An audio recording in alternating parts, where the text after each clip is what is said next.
Peaky blinder immortal man के release के बाद में I spend a few days watching Dexter, और फिर फाइनली मुझे जब टाइम मिला तो मैंने पीकी ब्लाइंडर से इमॉर्टल मैन देखी।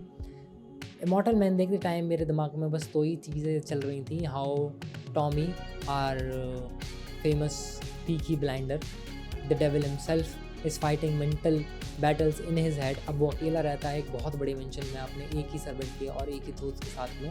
आई will call him his friend because he has been with him from season 1 and he takes care of him on a level के कोई नॉर्मल सर्वेंट ना कर पाए।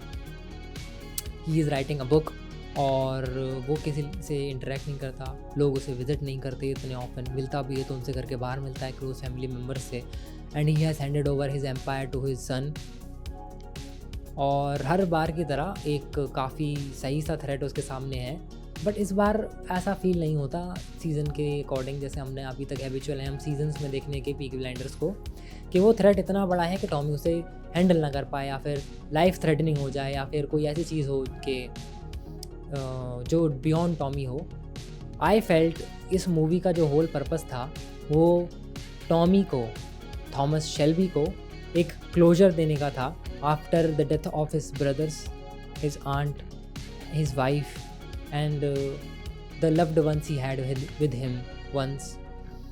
बिकॉज उनके जाने के बाद से ही वो काफ़ी ज़्यादा मेंटली डिस्टर्ब्ड है, खुद को आइसोलेटेड रखता है, बाहर की दुनिया से उसे लेना देना नहीं है, अपने एम्पायर को उसने छोड़ चुका है। वो सारी चीज़ें उसने अब तक अचीव कर ली जो उसने वंस कभी ड्रीम करी थी, and now people just see the glimpses of him in his mention. And जो मूवी का एंड था वो मेरे लिए सेटिस्फाइंग ही था, इवन दो कुछ चीज़ें इम्प्रूव करी जा सकती थी, कुछ चीज़ें इधर उधर हो सकती थी, but yes, immortal man is a movie about closure of Peaky Blinder and the great story of Thomas Shelby.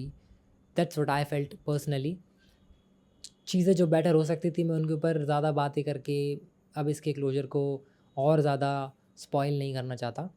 I feel के after 6 spectacular seasons of Peaky Blinder, our main protagonist deserved the true closure he got in the final movie.